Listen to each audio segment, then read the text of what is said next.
1976 മണിമുഴക്കം എന്ന ആദ്യ സിനിമയിലൂടെ ശ്രീനിവാസൻ വേഷമിടുന്നത്. പക്ഷേ ആ സിനിമ റിലീസ് ചെയ്തില്ല. അതിനുശേഷം 8 വർഷത്തിന് ശേഷം 1984 അദ്ദേഹം ആദ്യമായിട്ട് ഒരു സിനിമയ്ക്ക് വേണ്ടി തിരക്കഥ എഴുതുന്നത്. ഓടരുത് അമ്മാവ ആളറിയാം എന്നുള്ളതായിരുന്നു അദ്ദേഹത്തിൻ്റെ ആദ്യ തിരക്കഥ. നമുക്ക് അദ്ദേഹത്തിൻ്റെ ചിത്രങ്ങൾ ശ്രദ്ധിച്ചാൽ മനസ്സിലാവും. മലയാളത്തിൽ 80കളിൽ നിറഞ്ഞു നിന്ന സ്ലാപ്സ്റ്റിക് കോമഡികളും മാഗസിൻ തമാശകളും അതുപോലെ തന്നെ തിരശ്ശീലയ്ക്ക് മുമ്പിൽ എത്തിക്കുകയായിരുന്നു ശ്രീനിവാസൻ. പിന്നീട് അദ്ദേഹത്തിൻ്റെ രചനാശൈലിയിൽ ഒരു മാറ്റം വരുത്തി. അദ്ദേഹം മലയാളത്തിൻ്റെ മധ്യവർത്തിയിലുള്ള കുടുംബ കഥകൾ നർമ്മത്തിൽ ചാലിച്ച് എല്ലാവർക്കും മനസ്സിലാവുന്ന രീതിയിൽ ലളിതമായി പല രീതിയിലുള്ള ആഖ്യാനങ്ങളുമായിട്ട് തിരിച്ചിലെത്തിച്ചു. ഈ ചിത്രങ്ങളെല്ലാം തന്നെ വലിയ രീതിയിൽ പ്രേക്ഷക പിന്തുണ നേടി. അദ്ദേഹം എഴുതിയ ആദ്യത്തെ ചിത്രം മുതൽ അവസാന ചിത്രം വരെ വളരെ ചുരുക്കം സിനിമകൾ മാത്രമേ സക്സസ്ഫുൾ അല്ലാത്ത രീതിയിൽ മലയാള പ്രേക്ഷകർ തഴഞ്ഞിട്ടുള്ളൂ. അത്രയ്ക്കും ജനകീയനായ ഒരു സിനിമാ പ്രവർത്തകൻ കൂടിയാണ് ശ്രീനിവാസൻ. നടനായും തിരക്കഥാകൃത്തായും സംവിധായകനായും അദ്ദേഹം കൈവെക്കാത്ത മേഖലകൾ വളരെ കുറവാണ്. നമുക്കറിയാം, അടയാർ ഫിലിം ഇൻസ്റ്റിറ്റ്യൂട്ടിലാണ് അദ്ദേഹം പഠിച്ചത്. മേള സംവിധായകനായ ജി അരവിന്ദൻ ആണ് അദ്ദേഹത്തെ ആദ്യമായിട്ട് സിനിമയിലേക്ക് കൈപിടിച്ച് കയറ്റുന്നത്. പിന്നീട് അദ്ദേഹത്തിൻ്റെ ആദ്യത്തെ ഒരു സീരിയസ് റോൾ എന്ന് പറയുന്നത് KG ജോർജ് സംവിധാനം ചെയ്ത പഞ്ചവടിപ്പാലമാണ്. പഞ്ചവടിപ്പാലത്തിൽ നമുക്കറിയാം, എല്ലാത്തിനും സാക്ഷിയിരിക്കുന്ന ഒരു സാധാരണക്കാരൻ്റെ വേഷമാണ് അതിൽ ശ്രീനിവാസൻ ചെയ്തത്. അത് നടക്കാൻ കഴിയാത്ത, കാലുകൾ തളർന്ന ആ സാധാരണക്കാരൻ്റെ വേഷം ആ വർഷം തന്നെ വലിയ രീതിയിൽ പിന്തുണ നേടി. പിന്നീട് അദ്ദേഹത്തിന് കൈനൂരിയ സിനിമകൾ കിട്ടിയെന്നുള്ളതാണ് യാഥാർത്ഥ്യം. അതിനുശേഷം അദ്ദേഹത്തിൻ്റെ ഫിലിമോഗ്രഫിയിൽ പരിശോധിക്കണം. പട്ടണപ്രവേശം എന്ന സിനിമ, അതിൻ്റെ സീക്വലായിട്ട് വന്ന നാടോടിക്കാറ്റ്, പിന്നീട് ചിന്താവിഷ്ടയായ ശ്യാമള, അതിനുശേഷം വന്ന അക്കരെ അക്കരെ അക്കരെ, വടക്ക് നോക്കിയന്ത്രം. ഈ വടക്ക് നോക്കിയന്ത്രമൊക്കെ നമുക്ക് ശ്രദ്ധിച്ചു കഴിഞ്ഞാൽ മനസ്സിലാക്കാൻ പറ്റും.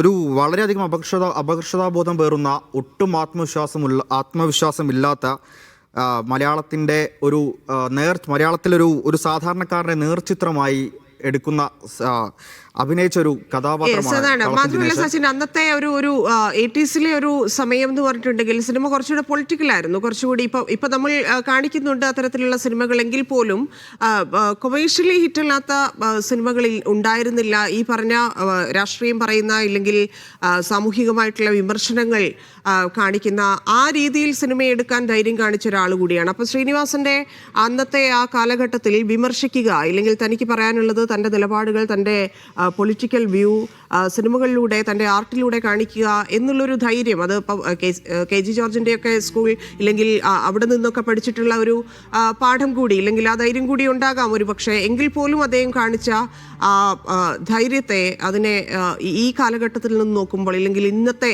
സിനിമകളുമായിട്ട് കമ്പയർ ചെയ്യുമ്പോൾ എങ്ങനെയാണ് പറയാൻ സാധിക്കും? തീർച്ചയായും തന്നെ അദ്ദേഹത്തിൻ്റെ പൊളിറ്റിക്കൽ സെക്ടറുകൾ പരിശോധിക്കുകയാണെങ്കിൽ ഇതിൽ ഏറ്റവും കൂടുതൽ ജനകീയമായതും ഏറ്റവും പ്രശസ്തമായതും കേരളത്തിന് പുറത്തു വരെ വലിയ രീതിയിൽ പിന്തുണ നേടിയിട്ടുള്ളൊരു സിനിമയാണ് സന്ദേശം സിനിമ. നമുക്കറിയാവുന്ന പോലെ ആ സിനിമയ്ക്ക് അന്നും ഇന്നും എന്നും ഒരുപാട് തരത്തിലുള്ള വിമർശനങ്ങൾ പലയിടത്തു നിന്നും കേൾക്കുന്നുണ്ട്. രാജീവ് രവി അടക്കം, സംവിധായകൻ രാജീവ് രവി അടക്കം ഒരു 3-4 വർഷത്തിനുള്ളിൽ ആ സിനിമയെ വലിയ രീതിയിൽ വിമർശിച്ചിരുന്നു. അത് പിന്നീടും സാമൂഹ്യ മാധ്യമങ്ങളടക്കം വലിയ ചർച്ചയായി. പക്ഷേ ധന്യ, ഇത്തരത്തിലുള്ള എല്ലാവിധത്തിലുള്ള വിമർശനങ്ങൾ കൊള്ളുകയാണെങ്കിൽ പോലും മലയാളത്തിൻ്റെ ഒരു സറ്റയർ സ്റ്റഡിയിൽ, അല്ലെങ്കിൽ ഒരു സിനിമ പഠനത്തിൽ ശ്രീനിവാസൻ്റെ ചിത്രങ്ങളെ താമസ്കരിച്ചു കൊണ്ടുള്ള ഒരു പഠനം സാധ്യമാവില്ല എന്നുള്ളതാണ്. അത് സന്ദേശം മാത്രമല്ല, വരവേൽപ്പ് എന്ന സിനിമ, വെള്ളാനകളുടെ നാട്, ഇത്തരം സിനിമകളിലെല്ലാം ശ്രീനിവാസൻ അന്നത്തെ ഒരു രാഷ്ട്രീയ സാമൂഹിക ജീവിതം വരച്ചിട്ടു എന്നുള്ളതാണ്. എനിക്കറിയാം, രഞ്ജി പണിക്കരൊക്കെയാണ് പിന്നീട് സാമൂഹ്യ വ്യവസ്ഥയെ വലിയ രീതിയിൽ സിനിമയിലെത്തിച്ച ഒരു സംവിധായകൻ. അത് പക്ഷേ ശ്രീനിവാസനെ പോലെ ഒരു സറ്റയർ രീതിയിലല്ല, മറ്റൊരു രീതിയിലായിരുന്നു.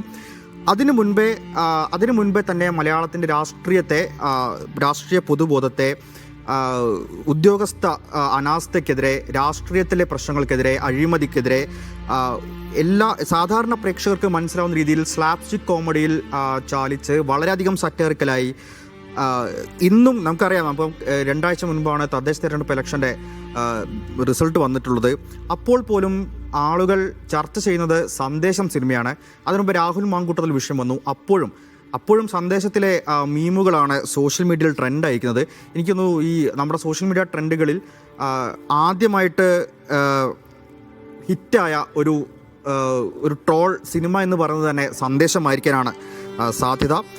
പിന്നീട് അദ്ദേഹത്തിൻ്റെ ഗോളാന്തര വാർത്തകൾ, മിഥുനമൊക്കെ നമുക്കറിയാമല്ലോ, ഒരു ബിസിനസ് തുടങ്ങുന്ന ഒരു നായകനും അദ്ദേഹം അനുഭവിക്കുന്ന പ്രശ്നങ്ങളും, ഇത്തരം സിനിമകൾക്കെല്ലാം എല്ലാ കാലത്തും വലിയ രീതിയിൽ വിമർശനങ്ങൾ ഏറ്റിട്ടിരുന്നു. അതൊരു യാഥാർത്ഥ്യമാണ്.